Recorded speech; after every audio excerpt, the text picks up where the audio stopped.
Hi, Sebastian. Welcome to Christmas. Thanks very much. Thanks for having me. Okay, it's a pleasure.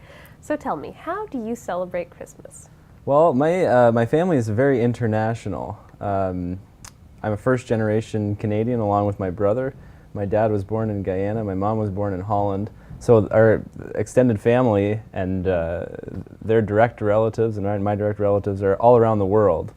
And so we celebrate Christmas. I have one older brother. Just the four of us. Every Christmas, we've been together so far. You know, I'm turning 28 next year, so 27 years running. It's really a wonderful time to be together. We love being together. Midnight Mass is always a wonderful time that we spend together on Christmas Eve. And then usually when we come home, we turn on the television and watch the Mass from Rome. Oh, so yeah. so we've been doing that for the last few years in particular, since that's been available. Christmas morning, we usually get up. I remember when my brother and I were younger, we used to be the first ones to get up, right? Because it was this mad dash down the stairs to the presents under the tree. But since we've grown up a little bit, it's usually our parents that wake up first, and they're blasting Christmas music, and that's what gets us out of bed now.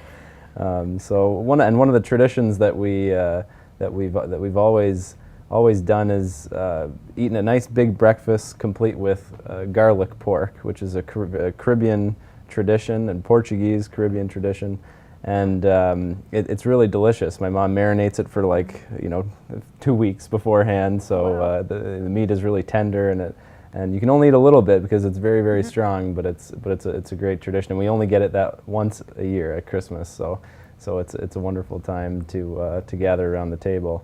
Yeah. And then it's Christmas present time, and then we spend the rest of the day together doing a number of things around the house. Now, Christmas Day, actually December 25th, is also my mom's birthday.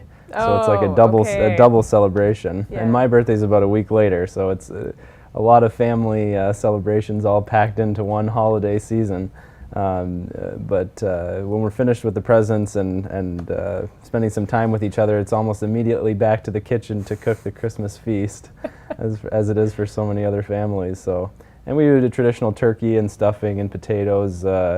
It's very similar to a Thanksgiving dinner, but again, we only get that twice a year, so it's somewhat of an exception, and we all really enjoy it.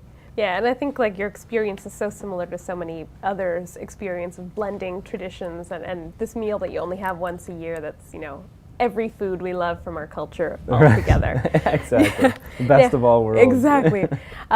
Just quickly, I noticed when we were decorating the office that you had this particular fondness for the nativity scenes. Yes. Tell me about this fondness for nativity scenes. Well, I do have a fondness for nativity scenes. I think I didn't fully realize it until I studied in the Holy Land as part of my graduate studies.